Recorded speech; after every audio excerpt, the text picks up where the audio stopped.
Hi, welcome back to my Sustagen. Do you miss me? So this is the part 1 for repairing with resin. I found this at my mom's place, so I thought of repairing it with resin, something that I have not worked with before. If grandpa was still here, he would have replaced it with wood, as he was a carpenter, so he was very good with his hands. Here's one with copper tube, acorn coil to be precise. A blade you don't have to replace. He will sharpen it once it's blunt. I only find all these gems after I grew up and able to drive to their place. I'll be posting more of his work, so stay tuned. I'm actually inspired by my old folks to make the effort to repair instead of buying new, no matter how cheap it is. It is not about sentiment, but it's an art we should inherit. My plan is to grind out a continuous track around the handle and then secure it using wire.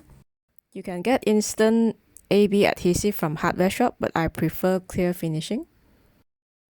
In case this happens to you, remember to keep the part that came off so that you can stick it together later.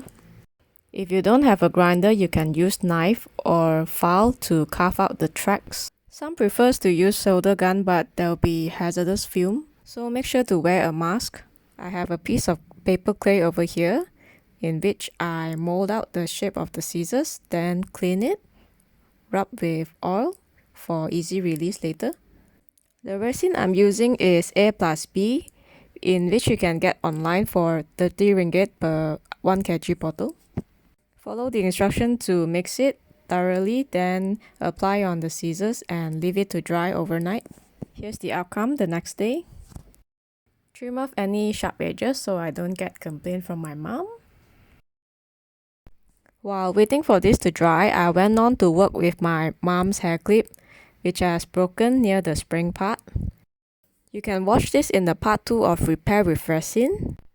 In the part 3 of Repair with Resin, I'll be showing you how I make this simple yet sophisticated looking miniature clover origami as the accessory. So stay tuned. Thank you.